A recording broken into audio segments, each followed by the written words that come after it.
one of my videos, but I actually listen at that stuff. You know what I mean? Instead of the radio and all of that, I'd ride around listen to my YouTube playlist, my download playlist. I think I'm probably the only person that does that.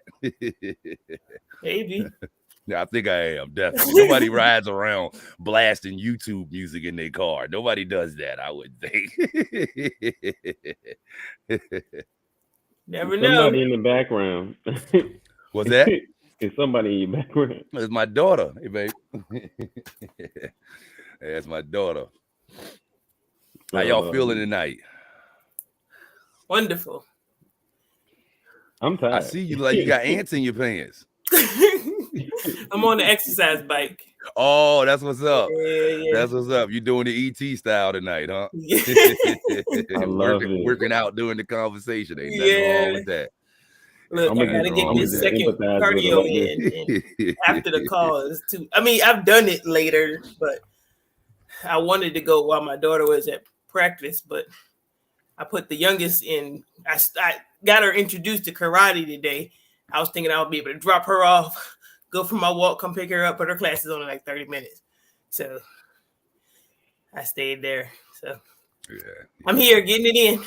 Yeah, 100%. 100%. What's going on, big bro? What's going on, Bakar? Hey, I'm here tonight. You here? I'm here tonight, yeah. It's been I don't want to say an off week, but a week of adjusting to some new habits, or some new activities in my day. And even though none of it went the way it was called to go. By the end of the week, I was just able to, find my way back to my safe space, my haven, kind of get some clarity, reset. I am looking to recharge and recover today because the last 3 weeks or so, February's just been like, nah, you're not gonna get the rest. I've been like, I'm not resting. Like, nah, you're not gonna rest. I need you to keep moving. Have some unique projects that have popped up, some unique clients that I'm working with. It's been one of those kind of months that stretched me in different directions, specifically in my time management.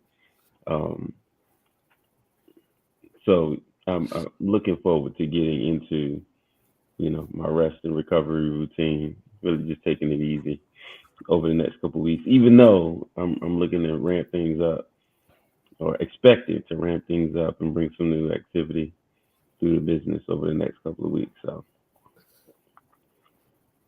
I know I probably said a whole lot of something and a whole lot of nothing at the same time. But. No, not really. Your message was pretty coherent. I definitely understood what you were saying. I was thinking back to when I was in sales. My mentor in sales used to say, because we used to always he used to put us in positions where we had to stretch. He used to do it. Like, he would come in the office and overload us with a bunch of new people or whatever, right? Like, he would make us stretch, and then we would all complain about it as distributors. We would all complain and be like, man, every time you come, you overload us in some kind of way. And then he would make it clear. He's like, listen, man, you're not a distributor if you don't know what to do in those situations. Like, you're not a real distributor if you don't know what to do when you got more salespeople than you got inventory in the back. You're not a real distributor if you don't know what to do when you got more people than you got vans to take them out. You're not a distributor unless you know what to do in these uncomfortable situations. In other words, like anybody can make it happen when it's going great, but when you get put in those situations that you're in right now, where you got to stretch, that's where, you know what I mean? That's where you really got to double. Yeah. Oh no, and I look forward to it, man. I thrive in those situations. I seek them out and know that, week to week, I'm looking for a new way to stretch in some way. So it's been stretching me because I know that this month was going to fly by, and we got 3 days left, and I've been just running my numbers, running activity, and preparing to make that adjustment. So the next couple of days is going to be, recovery, and reset. February just has flown through, like no breaks. You don't get those extra deep 3 days like you get in January or March, in your week. to kind of reset. It's just like go. And just when you think, you may have a little break, it's like, oh no, the next week is overlapping. It's like you got to cram. And this is real though to me. That feeling of having to really cram, 28 days like 30 or 31 days into 28. Those 2 days of like not getting the chance to really catch your breath can make a huge difference over how you manage yourself, your energy, your time, and everything. Really? Over the course of a month. Oh, absolutely. I would agree to that. I still haven't adjusted to the hour that we got when the time went back. Like I never changed my watch. I never changed the clock in my truck. And in my mind, like I'm going by this time right here. So I still really haven't adjusted to just that 1 hour yet. So 2 days. I don't know. I get it. I think when you run a tight schedule, right? And I don't mean like just busy all the time, but just intentional with your time. For the last probably 8 months or so, my Fridays have been like shut down, rest. Like I may think about things, but I'm like not putting. But this last month has required me to be like active in my mind, active in my body,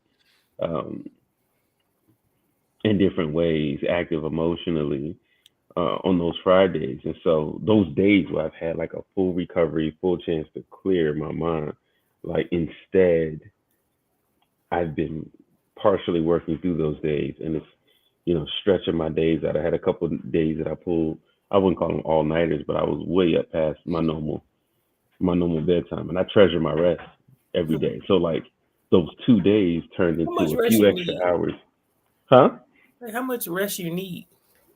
How much rest do I need? Nightly, about 6 hours to be fully effective and sharp. But I probably wake up at about 5.5.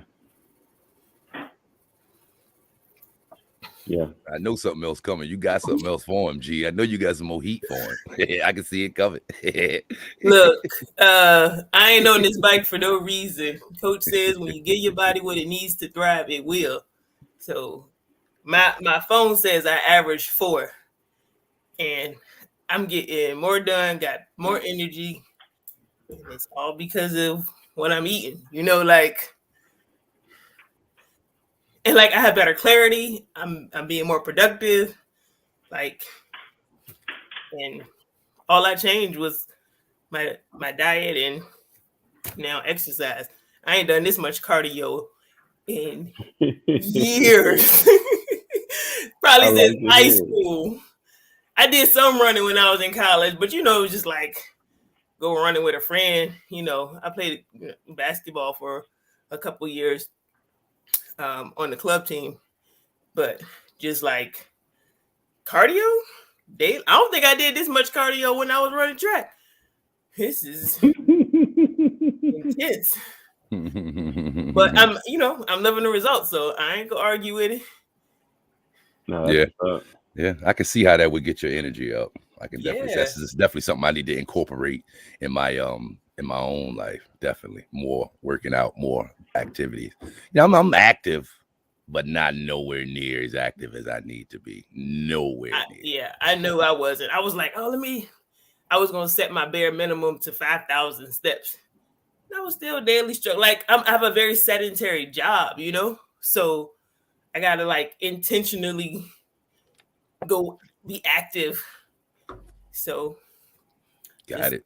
Started putting it in, Got it. Early in the morning or at lunch. Take 30, 45 minutes to an hour. Got it. Yeah, and you may be somebody who really gets charged up from getting things done in your day. So having the energy to get through your day and you're not like, your eyes aren't drooping and dragging. It's like, ooh, I can have the energy to do all the things I want to do every day and still be charged up. And like you're probably on the high. Geeked, yes. Well, so the thing is though, when I lay my head down, when I stop, I am done. Yeah. Like done. But my rest is even better. When I get back up, sometimes I might start off a little slow, but I exercise first thing. We like, let's go.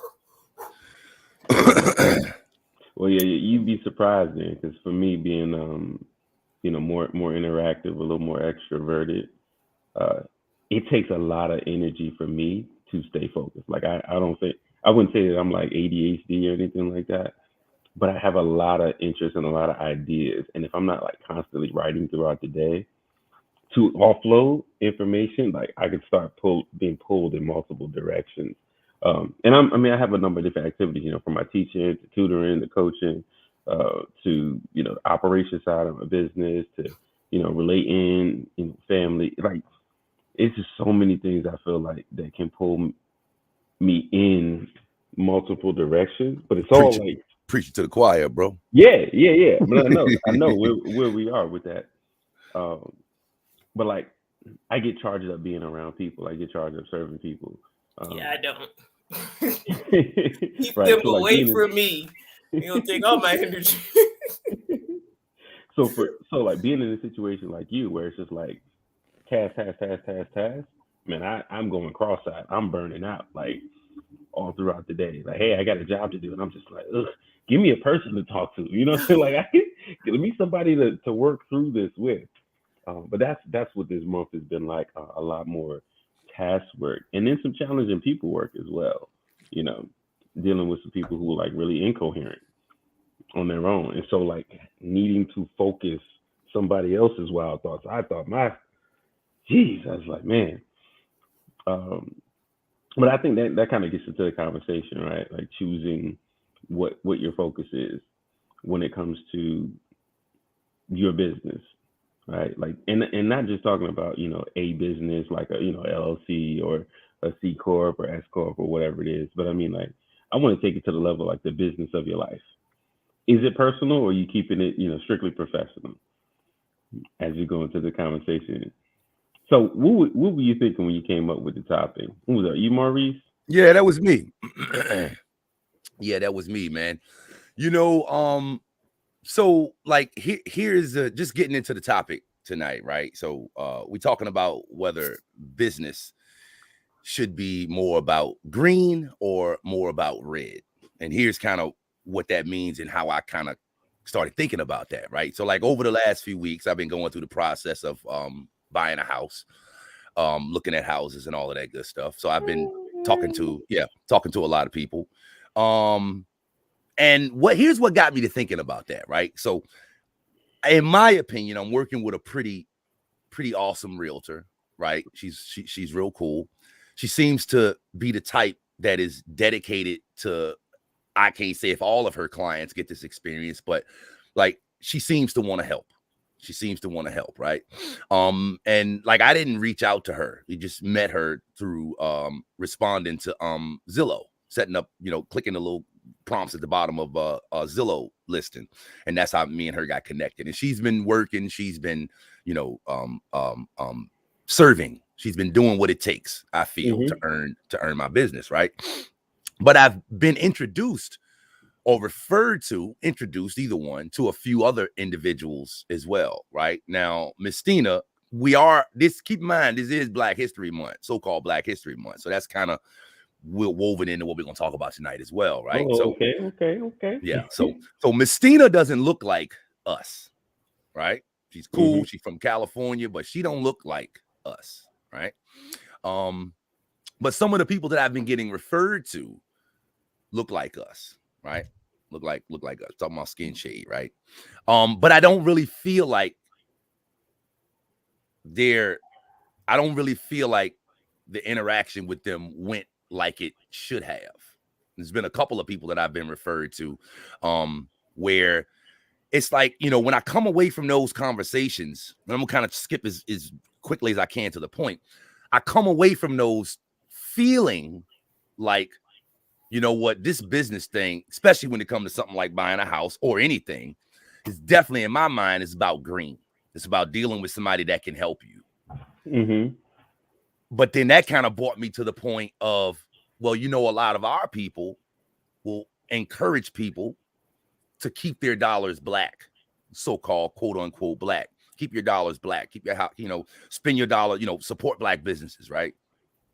And I come away kind of thinking, it's like, man, I found myself thinking, if as a so-called Black business owner, that is your main message, like it's like to me that seems like it's kind of lame. Like that's kind of your only. I love it. That's kind of like that. That's kind of what you lead. Not what you lead with, but that's kind of like people should be coming to you because you can help them. And the experiences that I've had with the different people that I've been dealing with, it's been like night and day. It's like one group, one type of person really wants to help. The other type of individual don't seem to be as dedicated to helping, right? We all want the sale. If we got business, we all want the sale, but there's a process that you got to be willing to take people through in order to earn their trust, gain their trust, and all of that good stuff, right? Yeah. And if you skip over all of that and just go right to the sale, right? So, like for instance, let me just be a little bit more specific, and then I'll let y'all chime in on this. So we were looking at a house, right, that required some work. Okay. Required a good amount of work, good house, good bones and everything, but it required a good amount of work, right? Now, the realtor, this is kind of what brought me to this. The realtor that we're dealing with now, a lot of the houses that we've been looking at, she took the time to find out about us, to find out about our needs, to find out about where we're coming from and what we're looking for. And a lot of the houses that we've been looking at, she will say, this ain't the one for y'all. This ain't the one for y'all. Or, yo, this is it right here. This is a great house for y'all right here, right? But one of the other realtors that I was dealing with when we were in my experience with her, when we were in that house that needed working on, I kind of came away from that experience feeling that hypothetically, had I wanted to put an offer in on that property, I don't think that realtor would have said, yo, let's not, that I don't think it's the house for you. I'm not so sure that individual would have done that. I'm a little bit more convinced to believe that individual would have just been like, all right, let's do it. How much? And just kind of wrote the offer. You know what I'm saying?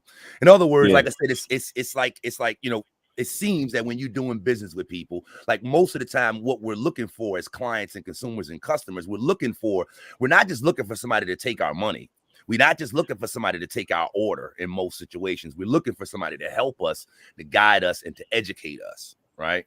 And that's kind of, in my opinion, how you go about earning people's business. But if you're skipping out on that, then it kind of throws things off. So, I mean, I don't know. I'll step back now. There's some more things I want to throw in, but I'll step back now. That's kind of the premise of where the question came from. Like, should business, when you're doing business with people, should it be about red, keeping your dollars, quote unquote, in the family, or should it be more about green? Like, forget red, I'm going to somebody that can help me. What's your thoughts on that? Go ahead, Majida. Sister Loyalty. So glorious queen mother. Yes, that is my, what do you call it? Something. So I think from your example with the realtor that you are working with, you actually are combining both. Like, had she not taken the time to build a connection with you, you likely wouldn't have done business with her. So it does really require both, you know, kind of back to what I shared a few weeks ago, like my acronym about care. You know, when people care enough to put forth the effort, then you are willing to do business with them. Now, I'll be honest, I think it really just depends on the person. Like, my behavior type or my default, like Bakar said, is like, I'm loyal to who loyal to me, right? Like, I know you, I'm gonna come to you first. If you can't help me, then I'll go to another option. But I'm gonna give that person that I have a relationship of trust with the first opportunity. And if they can't, you know, come through or help me out, then I'll look at other options where maybe I'll be more discerning. But if I've already developed the trust with you, like, I don't have a reason to question whether what you're doing or what you have to offer is, you know, going to help me or not. So I think you have to really use both filters, right? You need somebody that can genuinely help you, but if there's no trust, like, people do business with people they like, and trust. So you got to have that trust established before you do business with them. And in the example of the other realtor that you spoke of, you know, that was probably more me. Like, I just facilitated the what is it? Not so much the connection, right? Because had I known what you were looking for, right? So like we putting labels on stuff now. What? I didn't tell nobody it was you that I was dealing with. You did. No. So we putting labels on stuff. No. I'm just speaking from, like, to clarify, right? You initially sent the house to my sister. My sister sent it to me. I got excited about it. I sent it to that particular realtor, and so when we made a decision to go look at it, I called her. So that wasn't necessarily something that there was no relationship built between you guys. I had a relationship with her because she actually helped me sell a house in the past. And when I worked with her, it was like, look, I need to get rid of this house ASAP. And she went to work. She got it done. So I have the relationship. And I think it's important to, in that scenario, say, hey, I mean, are you looking for a realtor, right? Like, maybe I didn't. I don't think, and I'm glad that you're cool with talking about this open, because now I can give it a little bit more context, right? One of the things that I felt was missing in that interaction was an interest in us. So like, you're 100% right. You facilitated that meeting, but putting myself in that person's shoes, once I'm in that situation, I'm with the potential buyer. I know I'm with someone that is looking, but but we're in something that they don't feel like it's for them. So now comes the assessment part. Now comes okay, so your sister told me you guys are looking for something. Tell me a little bit about what you're looking for. Tell me a little bit about what you're working with. Tell me a little bit about your budget. Tell me a little bit about your timeline, right? Are you looking for are you working with somebody already? Okay. Are you looking to work with somebody? Okay. So, and if I'm not the type of agent you could be working with, so, you said she helped you sell a house before. So I'm not sure if she works more on the seller side as an agent or the buyer side as an agent. But if she's a selling agent and I'm looking to buy, I would expect her to say, well, look, now that I've assessed your situation, I'm not the one that can help you, but I want to refer you to my partner that can help you on the buyer's side. Or if she is the one that can handle either side, it's like, all right, well, if you're not working with anybody right now, here, take my card, give me. So you start to build that relationship. That's kind of what I was expecting to have happen, but there was no interest in that. You know what I mean? And again, this ain't got nothing to do with you. So, I mean, I don't want you to take that personal. Thank you very much. Please don't. Yeah, because this ain't got nothing to do with you at all. Again, this is just a talking point. It kind of, and Bakar, I'm gonna let you chime in on this as well, obviously. But it kind of brought me to the next question that I want to ask, which is, it seems that not all of us, obviously, when I say us, I'm talking about us again, not all of us, obviously, but maybe there is a need in our community to teach people. Not saying that we're the ones to do it or I'm the one to do it, but to teach people how to do business, how to build that relationship, right? Like, we are a people that haven't had anything. So, not making excuses for anybody, but if you ain't never had nothing and you see a chance to come up, you might be trying to forget all of the rapport building and all of that stuff. Y'all trying to go get this money, man. I ain't never, culturally, I've never had anything. You know what I mean? So if that ingredient is missing, again, if your mantra is keep your dollars black, you got to earn people's money. Like, people shouldn't be coming to you just because of that, especially if you're not doing the work like our national counterparts, however you want to put that. If you're not willing to put the work in like them, like, why should I come to you? I guess that's kind of one of the things that what led me to the point that, what, for a person to just for that to be their main thing, do business with black business, like, bro, like, you ain't got nothing better than that. Give me a better reason to do business with you. Go ahead, bro. And what I think comes a lot out of that part of the conversation is the stigma that that many Black businesses aren't operating at a certain level of quality. Right. And I know a lot of them are. They want to discredit all and there of are many. them. Yeah, and there are many that are. Yeah. But I'm speaking from like a social, stigma. And then, I mean, like I said, there are plenty of people who are doing great business right now. Plenty of people. 100%. 100%. I just came across on a woman, Terry Ijeoma. Definitely look her up. She was on what's his name podcast with the Social Proof podcast. Has #1 course on Teachable. Printing Dollars. That one. Yeah. I watched it the other night. I watched it the other night. And when I see somebody like that, I see, man, those are the models, right, that are worthwhile to follow because they're getting the results. They're taking their expertise. They're applying it in the marketplace in a way that people are really, really attracted to it. And it deserves to be highlighted. It deserves to be, man, how do you do quality business like that? And I think wherever we are, maybe she's at an 8 or a 9, or a 10 in what he's operating. Maybe, the person that you're working with is at a 3 or 4.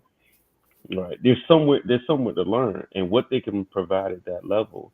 I truly feel and believe like they can teach those who haven't reached that level yet. But there's definitely something to continue to learn in order to improve the quality of business. But that aside, I do think that there is a responsibility not only to learn yourself how to do better business so that you can attract a broader audience. Because, the whole, and let me keep it real. The purpose of Buying Black isn't just to circulate our own dollars within our community, but it's really to attract new dollars from outside our community by showing that we can create and generate thriving businesses. And when you create that reputation within community, you immune people want to invest. People want to invest in that. Makes sense. Right? However, like you said, if there has been a long history of scarcity or lack mindset or a hustle mentality, just getting the green, and there isn't that relational side, right? It can be off-putting to people who are looking for a certain kind of experience.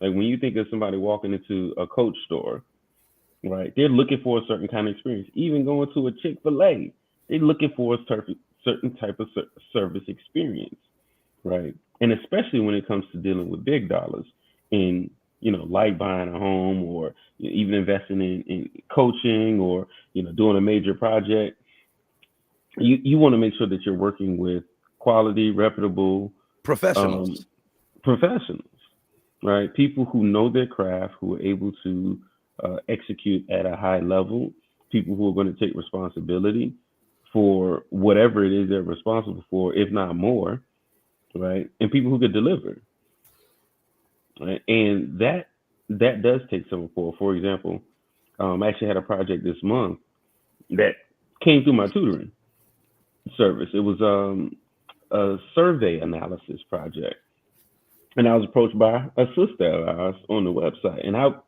I knew it was a big project, but I didn't want to make it bigger than it needed to be. And so when she reached out to me, I said, man, send me some information so I could really digest, because what's most important to me is that I could deliver, right? If you approach me with a problem, I'm looking for, am I a person who could solve it? And if not, if it doesn't fit in my time, if it doesn't fit in my skill set, if it's not something that I could do at a high level, because what's most important are those reviews, right? And that I did the job. Yes, I did the job, and let me get that review. So anybody else who comes by says, oh yeah, you check him off for that. And it saves me a lot of time where energy built rapport, because you can look, you ain't got to ask me no more. It's, oh, this guy's got the reviews. Let me go ahead and sign up with him. And you're going to get what you see in those reviews. So to me, building that kind of reputation is critical. It's valuable. It is a little bit about red and green, right? Because the dollars are going to come from doing a quality job. But for this sister, probably had about 15 to 20 hours of actual work I could have done on the project. Actual hours logged was probably above what I charged. But there was a certain sense, and I actually shared a post of this on my LinkedIn about this moment of code switching I had when one of her partners came in, European American woman, right? And she was cool too, was, brought in. It was actually about, diversity, equity, inclusion, this survey project. But what came out of that for me was I recognized, like for my sister, I was willing to go above and beyond to help her get the result that she was aiming for, because she was given a task that was outside of her skill set on a short timeline. And so she sought help, and she landed on one of her brothers. I was like, yo, we gonna win this together, because for the culture, for the community, for the state of your business and mine, right, we can show different audiences that we too can perform at a high level. And it's not that it's assumed that we can't, but oftentimes that those kind of assumptions are made, that I'm not going to get the same quality of business if I go with, a minoritized business, or I'm not going to get the same quality of business. And I think, when you consider what we're able to do with the little that been given at certain times in our history, right, where others have had like nearly unlimited access to resources, right, and connections. I think that's a big one, like having connections. But to be able to come and say, hey, you know what, this whole, diversity and inclusion thing, like y'all haven't been fighting this as long as we have. So miss me with what you think it needs to be. I'm going to tell you what it's going to be. All right. But when it comes to just, analyzing raw data, like you could hire anybody to do that. But the specific insight that I can bring to a project like that, right, is more valuable to the sister who's looking for the result. And so I was willing to give a little bit up front to my sister, give her a discount, right? Like almost a family, because I knew that the amount of hours that she probably needed from me wasn't in her personal budget. She was coming out of pocket to do a project she was hired for, but it wasn't, in the contract that she would need to do something like what she hired me to do. That makes sense? So it's like, hey, she's going above and beyond. She's going above and beyond to get the job done, but she wasn't really set up for success, or it wasn't really clear and communicated to her. And I'm just like, I can't let you fail because they're not really being intentional about this. No, we're going to go above and beyond, blow their socks off, right? Long story short, by the end of it, she was like, hey, are you open to, some, pretty much was ready to offer me a position on any other projects that they have going forward, right? So what came out of that, man? The relationship, but also opportunity for more green, right? I started off negotiated like 15 hours and saying that's what I would target. And then it shrunk down to about 8, and I was able to get another 10 billable hours, right, for the work that I did. Now I did more than 10 hours of work. But what was important to me was I need to know that I can get the job done in the time frame. And I know that with my schedule, like if I don't give it its proper attention, that's going to look bad on me. That's going to look bad on her. But when her partner came into the room, it's like, all right, here's where we at. On one side, we're dealing with, with just getting the project done with everything else that we got on, because she's also a teacher. But on the other side, it's like there are people who don't care about us and how we perform. They hired you to do a job. So it's all about the result. It's all about the green. It's not about a relationship. So I definitely think it's critical when we can collaborate within our community in order to take some next level steps. To me, I think that's the beauty in being able to invest in your own community. It's in that building and growing phases and that larger scale collaboration phase. Like, hey, if you've done something really well, bring that to the community. Let the community like work with you on that. Let the community learn and develop from you, so that when they go out into the market, they can take your expertise, they can take that knowledge, they can take that professional touch and add it to any marketplace, right? And I mean, we've invented in this country, right? Everything we've done has become like they've commodified. Or that's the word I'm looking for. Sounds about right. They basically monetize our culture. Everything that we did, 30 years later, they're calling it cool, right?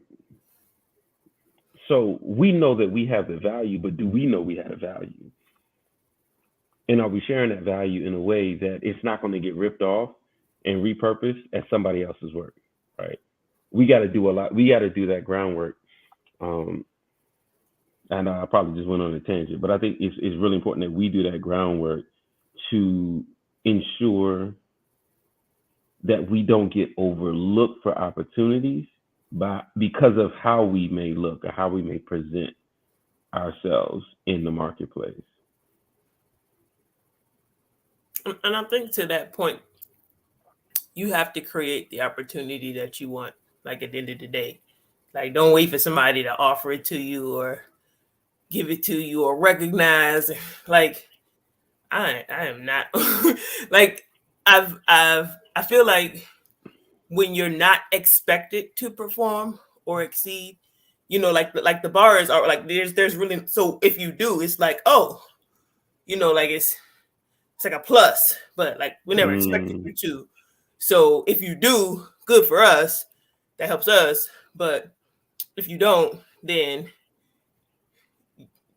it can hurt so many others that come behind you. And I think that's something that, you know, unconsciously or even consciously we may carry. Like, I can't, but I think it's also important to like when you think about like our history, right? Since we in Black History Month, when you think about our history and what people before us have had to go through, like there doesn't seem any feat too great.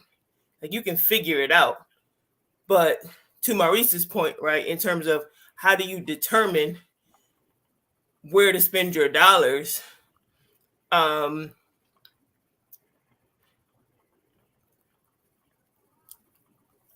think there has to be a certain level of understanding, right, that there may be a lack of education or there may be a lack of knowledge about how to do business, like you talked about earlier. And if that's the case, I'm not going to say you can't really change that in a person, but you can influence them to make it right. But like people don't know what they don't know. And we assume that people should know certain things because we know it, right? Or we have a certain value system. Everybody don't share that. And so given that, it's like I don't expect people to, I don't expect of others what I don't expect of myself. And so if I lead by example and I set the standard, then they can see what it looks like and then they can mimic or duplicate it and learn from it. But I don't personally hold it against anybody, or I don't. I think you have to you like you may use a different filter in terms of like doing business, or making a large purchase or whatever. Like this person need to get to know me if they want my money, right? Like that might be a filter where, similarly, I think like most people want that experience, right? Like they want somebody that cares, and you can feel it. You know, I had 2 phone calls last week, and one was with, but they were both online or, you know, virtual services, both offering the same thing. And the one call, you know, the lady stayed on, but she called me up on the phone. We spoke. I was able to ask a bunch of questions. You know, and I'd already learned a little bit about the company. I just needed some more insight from her perspective. So we had a good conversation. She was like, "We have any questions? You know, just give me a call back." I have her direct number. And I had a question right after we got off the call that I remembered. I called her right back, asked the question, and she picked up the phone. You know, like it was like, oh, that's a good experience. Like that's somebody I wouldn't mind doing business with or working with. I was researching another company offering the same services, and it was a company that was referred to me by somebody who has used them or knows of them. And they're apparently a really big company. And I called theirs a whole different process even just to talk to somebody, right? Like, yeah, send an email and somebody gonna call you.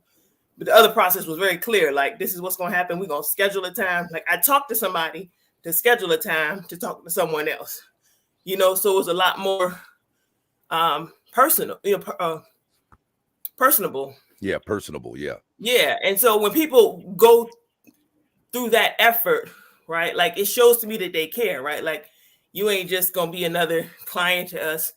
Like we want to get you to know you. You ain't just taking my money. I don't want you to just take my order. Absolutely. So what's the color for a good experience? Is that like a gold star? Is that like blue?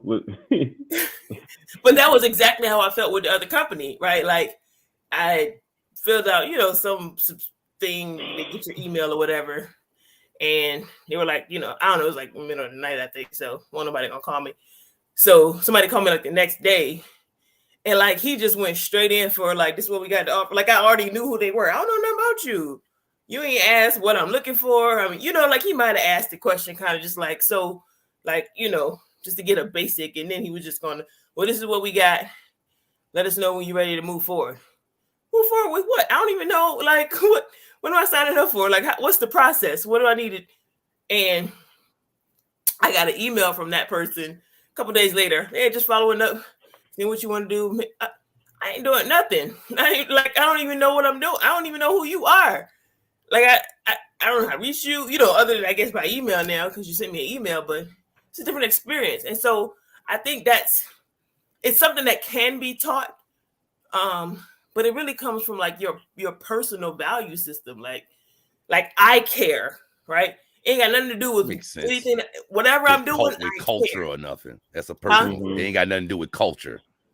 It's whether it's personal. Yeah, I get that. Yeah, it's personal. So whatever I do, whether it's my job, whether it's with my children, whether it's with my business, whether it's with like whomever, I care, right? I care enough to show up, right? Like I care enough to go visit friends who may be at a distance, even if they don't come see me. I care enough to go the extra mile or to stay up late or to get up early to get things done when somebody is dependent on me. And so the relationship is more than money. And even though I might earn money through the relationship, I'm going to do it because of the trust that person has in me. That's more important to me than the money that I'm, and if I can't deliver, or I can't perform, then I don't deserve to get paid. Yeah. Like I'll take an L on the money to maintain the trust, or I'll step back and say, hey, look, I can't, I've had to do that recently. Some people I have really good relationships with, I value them as individuals. I love what they were doing in the community, but I had to take a step back because I wasn't able to give fully or participate in the capacity that I would like to. And even though they're like, oh, it's no big deal, no, there's some things I want to focus on for myself. In order for me to do that, I need to step away from this. Otherwise, I'm not going to give this the attention it deserves. It's better that you have somebody. But like most people don't, they're like, well, shoot, I can make a couple bucks from here, make a couple dollars from there. And they, their focus is on, like Bakar was talking about earlier, like they chasing this bag. And that's the conditioning that we got to get away from. Like, yeah. In this country, there's plenty of money. Like you don't have to chase money. Money can chase you. Yeah. If you position but you gotta care. Yeah. Money ain't gonna chase you if you don't care. And just like Bakar said earlier when he was speaking about investing internally in an attractive way, because that attracts investment externally. And you're not going to attract that investment internally if you don't care internally. That makes sense. And along that line, it's like people are looking for how you.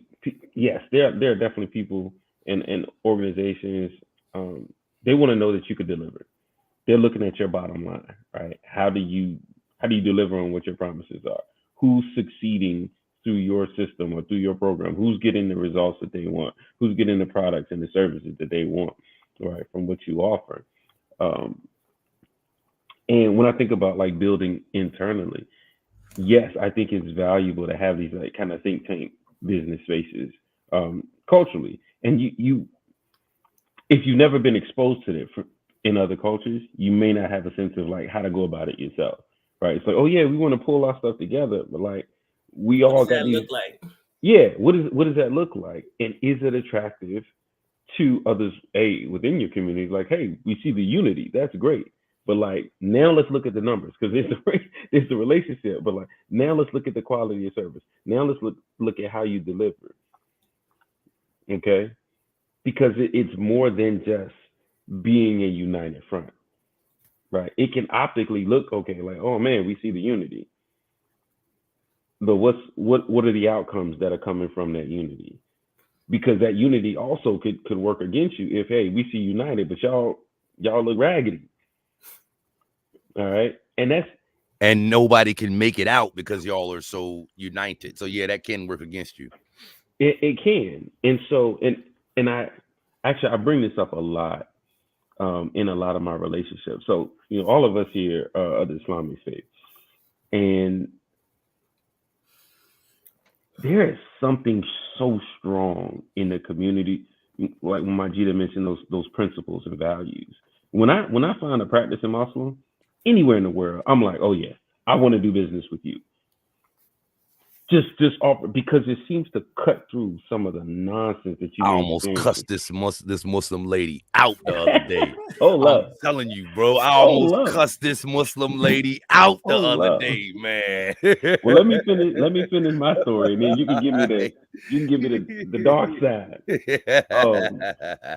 And again, maybe that's because I set that expectation, man. When I meet other Muslims, I'm gonna give them a bit of I'm gonna connect with them. I'm going to talk about faith in spaces where maybe other communities, I don't have that same strength of connection, right? I can talk with Christian businesses and we can connect. And I want to explore, hey, how open are you to crossing that line? Is it just business or does your faith factor in, right? And for some spaces, it does. Other spaces, not as much, right? But I want to speak specifically to the Muslim faith, because when I meet practicing faithful Muslims, and again, I don't know what I don't know, but those who acknowledge, and I think that's just the first part, like just acknowledging their faith in their business, able to meet another brother, a sister, and express, something as simple as, peace unto you, or use some sort of language that denotes like, I honor my creator in all that I do, and the quality of my work is going to reflect that. To me, I'm more inclined to listen, to hear you out, to seek you out first, because I know that our values are very much aligned. I'm kind of the opposite with that one. And so, and I would say, like, this has been my experience in my walk. I may be more inclined to do business with a Muslim of any nationality than with just somebody of my own nationality, or own background, right? And that's not because I specifically favor it, but it's because of something I value. I value people who operate in those principles. So I know I'm not going to be defrauded for the most part. I know that I'm not, right? Or at least I have enough trust and confidence and belief that our values are going to be aligned. So, I mean, there are a number of different factors that can factor in. I like doing business with women because women are thorough, right? It doesn't mean I don't like doing business with men. That there's a certain type of business that I might lean into with men. Like, there's a brother who did some work in our yard here, and he was able to explain, right, everything that he was going to do.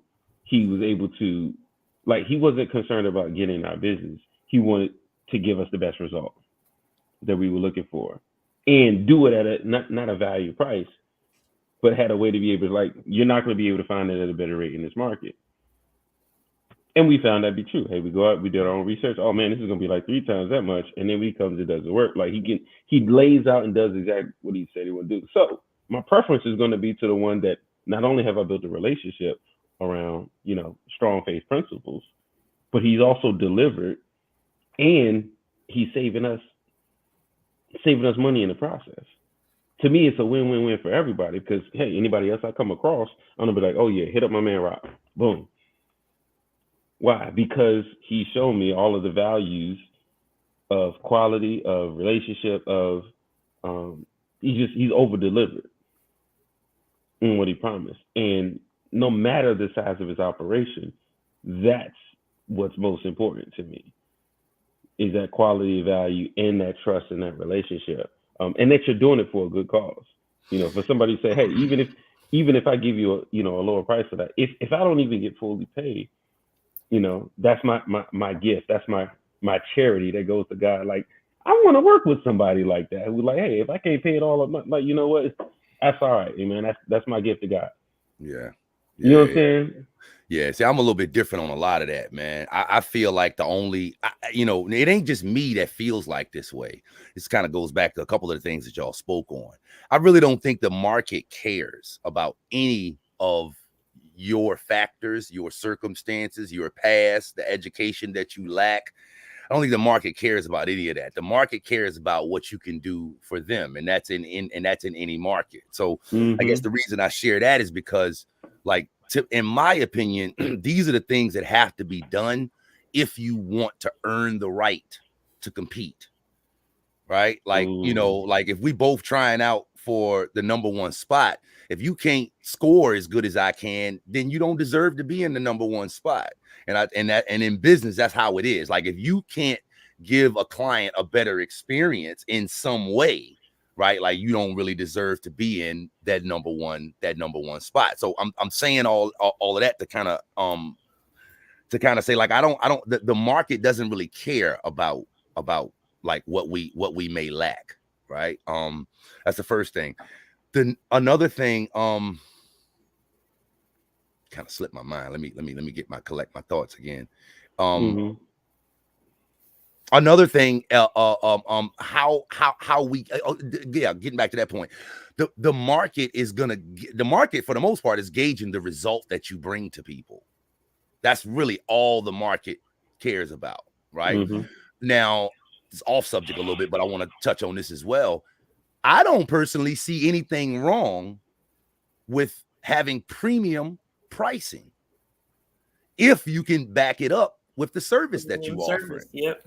Like, that's another premise. Like, if all we doing is competing on price, no business can stay in business that long, because, you know what I mean? Like, okay, I can beat out everybody else, but now I can't afford to stay in business. Yeah, you got to get out of the affordability game. But you can do that easily by providing good service, right? I had a video the other day that I was talking about investing, that a chat thread literally developed under it. Probably 30 people are responding back and forth. And in this thread, this individual thread, there's people talking about somebody in the crypto trading training space. I can't remember her name, but her name is a name that people know in this space. And the people in the comments are like, yo, I heard of this lady's name before. And everywhere I see her name, the people that are talking about her are saying how good her program is. Like, if you got people talking about you like that, you should be charging premium pricing.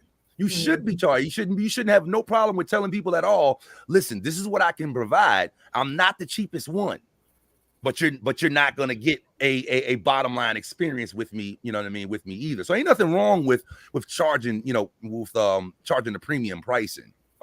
If you can back it up with your service, right? So it's just some of the things that may be something that, again, comes from being surrounded in an environment where everybody's looking to save money first, right? Of course, as opposed to get the greatest results that they can get. Of course, and that's nothing. Greatest value. You get the greatest value. Get the greatest value, and like, nobody wants to overpay, right? I don't think anybody wants to overpay for what they receive, and most people will be willing to most people are willing to overpay when they see enough value. Like, they don't care about the price. They don't care about the cost. They see a way to get what they want. And people will pay. Like, for the same thing I do with coaches, somebody may not be willing to pay $100. Somebody else would be willing to pay $1,000. Somebody else $10,000. Somebody else $100,000 for the same thing. Why? Because of the value they see that it can bring to their life and where they are, right? So the market is going to move in different ways, right? So, like, let me finish. It's like, where are you showing up in the market is gonna factor in on whether you're getting that bottom line result or whether you just building relationships. Yep. And so, and then just to touch on another thing that you were speaking on, Again, like I filter things out differently. I don't really have a type of individual like a woman that I would rather do business with. I know, I expect subconsciously I expect women to be fairer than men. That's a subconscious thing, but I don't necessarily prefer to do business with women, and I don't necessarily prefer to do business with Muslims. I prefer to, and I think anybody would agree with this. You would agree with this. I prefer to do business with the person that's going to help me get what I want and that cares about me. And I really don't care what package they comes in. Kind of take me back to the original question: is business about red or green? Right? Tell you this quick story about this Muslim lady. Now you put the adjective out there, which is the distinguisher. You said a practicing faithful Muslim. I can't say that this story was about a person that's practicing or faithful, right? But I'm saying I got criteria. I'm glad you put that out there, right? So like a year ago, right? I go to the corner store that I always go to up the street from my house. And it's a Muslim guy. He pulls up on me in his car with his wife and his children in the back seat. He wants to sell me a gold necklace and a gold ring. Now, we've seen this a million times before, right? But he caught me because I didn't have on anything that indicated that I was of the Islamic faith. But one of the first things he started saying to me was, Allah, Allah. And a couple of Arabic terms he started saying to me, please brother, and all this stuff. So he kind of that's what brought my defenses down when he started talking about Allah and all of that stuff. Then he started telling me a situation. I need gas and all that good stuff, but I got this ring. He took it off his finger and his neck. I can sell you. I just need about $40. Whatever he said he needed. I can't remember what the amount was. I can't remember what I gave him, but I always turn down those people 100% of the time. Lowered my guard because he brought up the Allah thing and all of that stuff. Gave him some money for it. Told him to scratch it up. I'm like, yo, you got a file? Scratch it up real good. He scratches it up. Nothing comes off. I'm like, yo, this is probably fake, but it looked like it might not be. Sure enough, it turns out that it was fake, right? I took it to the pawn shop. It was so fake that I left out of the pawn shop and threw it on the curb, right there on the curb. I dropped the necklace and the ring right there on the curb, right? This is my brother. This is supposed to be my so-called brother in religion, right? So like 3-4 days ago, I'm at the same store. A lady pulls up next to me. She's pumping gas in the car. A Muslim lady got on the Muslim garbs, right? She hits me with the same line. Hey, brother, I have gold. Man, I almost told that lady. As soon as I saw the ring, man, you know how I am. You know what was about to come out. Yo, lady, if you don't get the... I didn't say that to her, but I was like, nah, I'm good. Oh, brother, please, we need some gas. And the more she went in, the more I started to be like, I promise you was about to come out. Like, yo, if you don't get... man, and I'm like, okay, these people right here, man, this is not good business right here, man. And then to roll up on somebody and do it and then talk about Allah and all of that good stuff, man. Like that's crazy, man. Like you got to have your guards up with anybody, man. You really do. There's ethical, and I think anybody would agree with this. There's ethical people and there's unethical people, and they come in all shapes and sizes, forms, and nationalities and creeds. You know what I mean? So for me, that's just why, like you can't tell whether a person is ethical. We talked about this. Anybody can demonstrate when things are going well. Can you demonstrate in those times where you're being stretched? Right? Can you demonstrate in those times? Right? And so you can't really tell whether a person's integrity is up to par or not until you do business with them. Yeah, until it's tested. It's tested. You know what I mean? Like they can preach and say and all that and Allah and this, that, and the other. And you think they keep their house clean and their car clean. And you do a business deal with them and find out that they don't have, the integrity. This is why relationships matter. And because like you can, my cousin was telling me about a guy today that I did business with that crapped on me in a deal.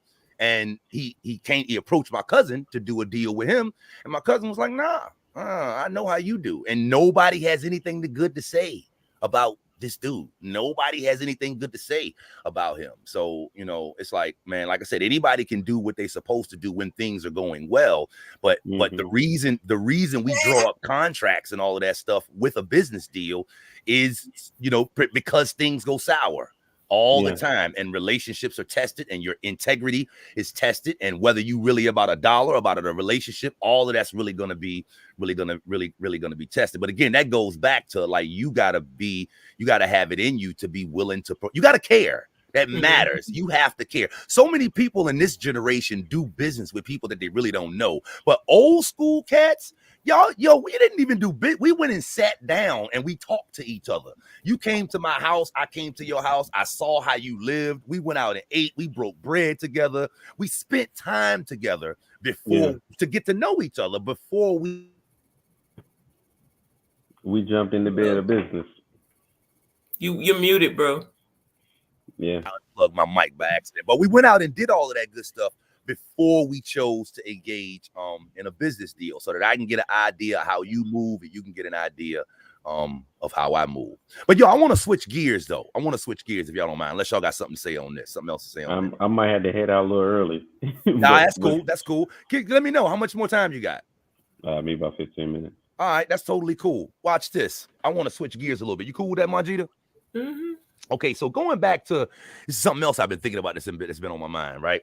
So, going through the process of buying a house right now, okay? And like, I was thinking that we were all done, we being me and my wife. I was thinking that we was pretty much all done with all of the paperwork that we needed once I got my past 2 years of tax returns filed. Obviously, I'd already had 2020, but I was thinking that once I got 2021 filed, 2 years of tax returns as a self-employed individual, I was thinking as far as paperwork, for the most part, we would be good, right? But they still been asking for a lot of paperwork, okay? And so they asked us to do something to close this deal that me and my wife wasn't really sure that we wanted to do, right? So once they hit us with this, we really had to sit back and have a discussion and say, do we want to go through with this deal? Do we want it that bad, right?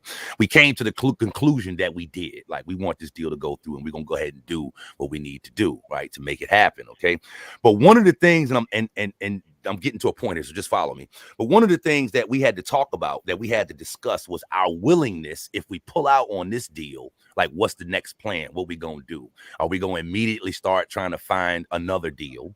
Are we gonna wait a few months or a year or whatever, maybe for things to change in the market or whatever, for maybe even for us to just get our financial position a little bit stronger before we go back out and start trying to find a property again, right?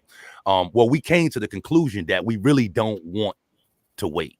We really don't want to do that for several different reasons.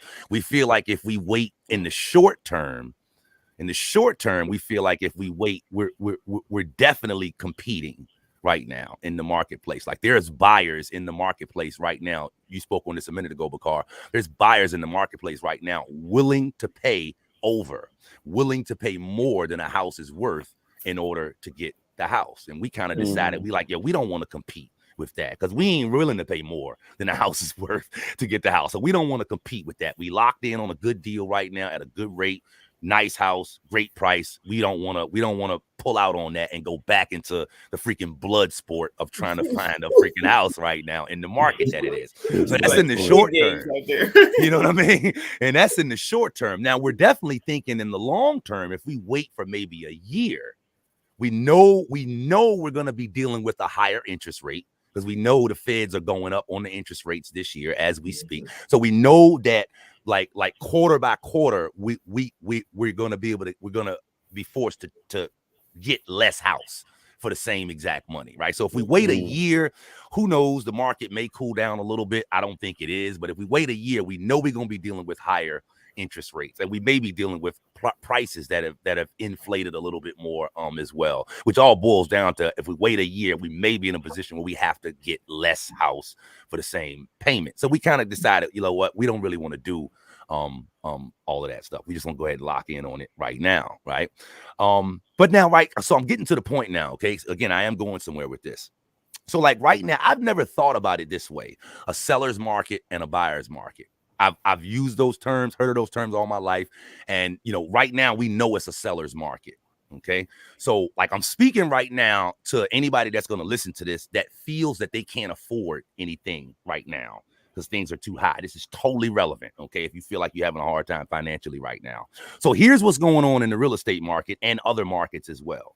Theoretically, there's one house for every 10 buyers. Theoretically, that's what's going on in the market right now. That's why it is a seller's market right now. Sellers have their pick of the litter. They can get what they want for a house because theoretically there's one house in the market for 10 sellers. Now, again, we've all heard the term before, a seller's market, but I want you to think about this because this is what I thought about this week, right? So if you're thinking right now, man, things are expensive and I can't afford anything right now. I know there's people that's thinking that, but right now, generally speaking, there's so much money being spent right now. There's so much money in the market right now.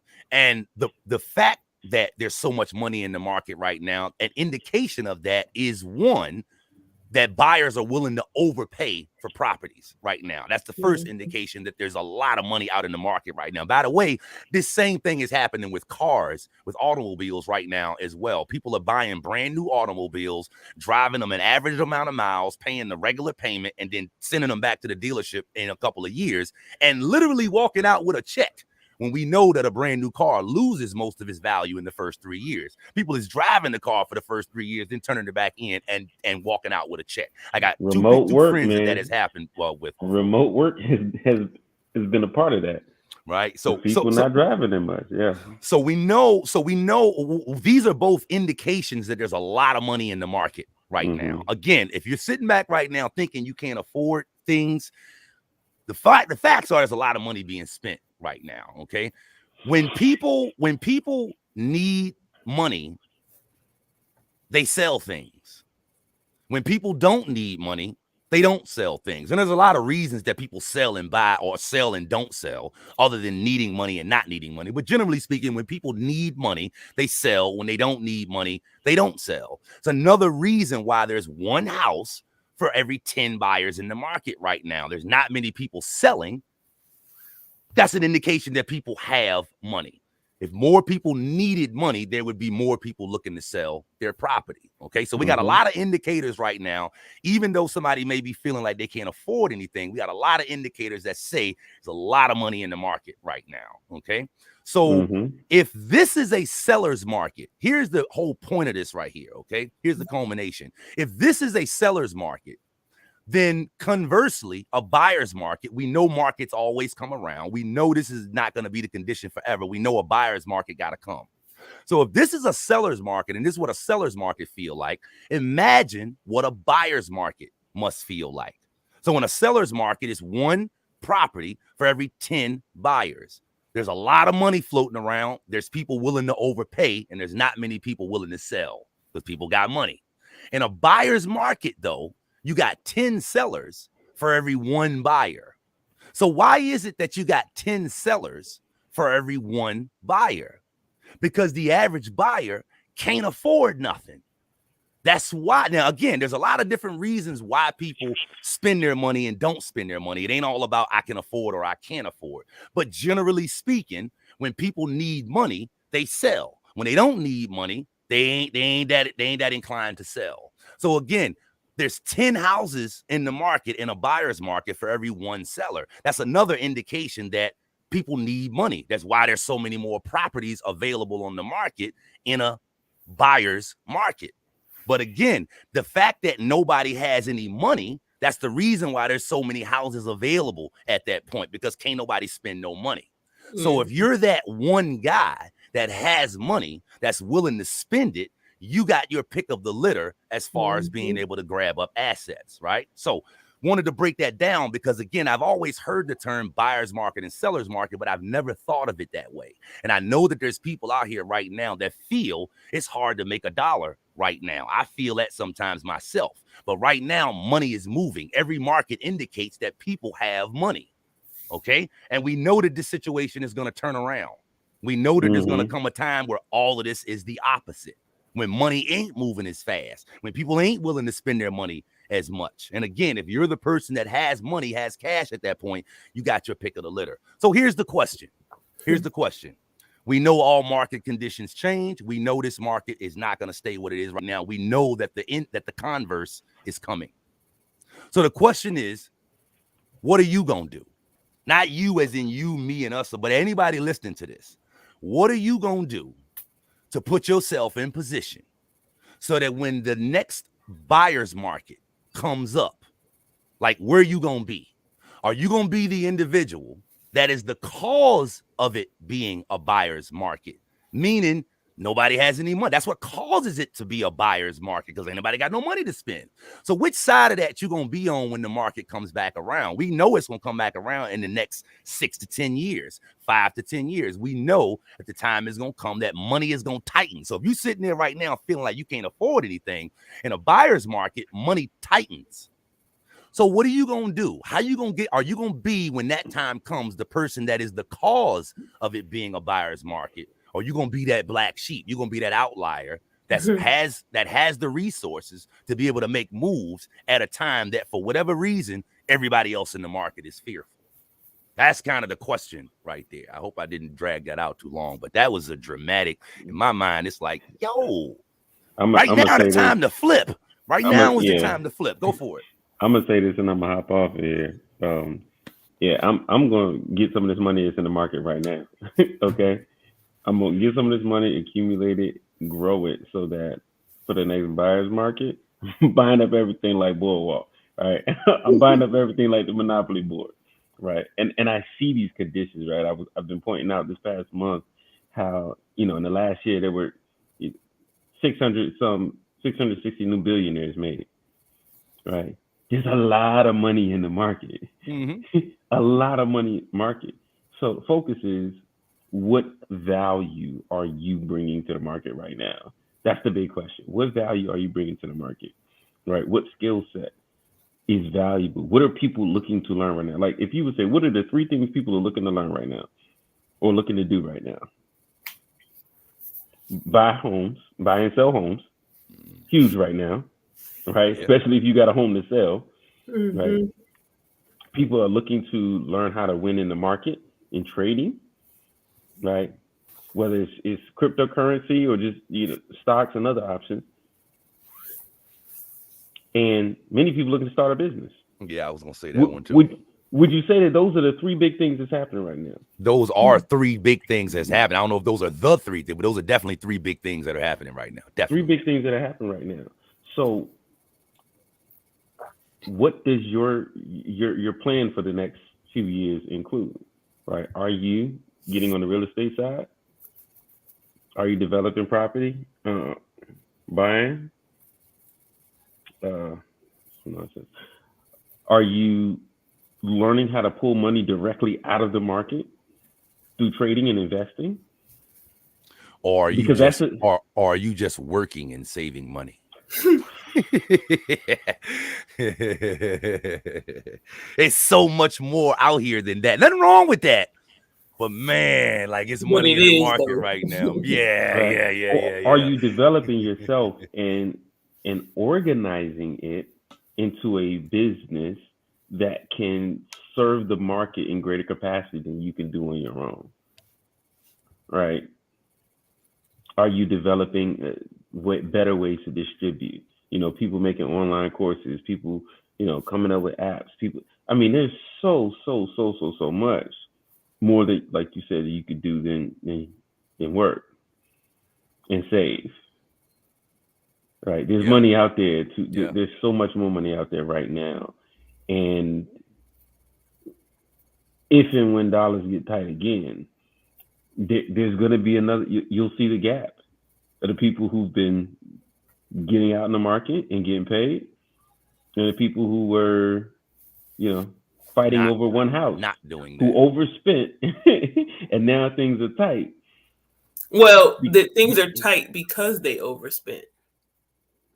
You bought more house than things would get tight because, again, you were in a competitive market and you was on the wrong side of it. And then down the line, when your house doesn't have as much value, or when you went slightly outside of your budget and you haven't been generating more income or more cash flow, your house broke. And now things are tight.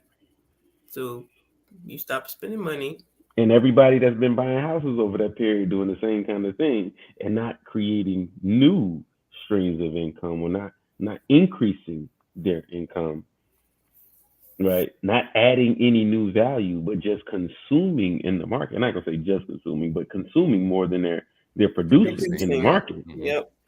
you'll see those who are producing right now. Those who are producing right now will be the ones that buy up everything, buy it all back, and do it again.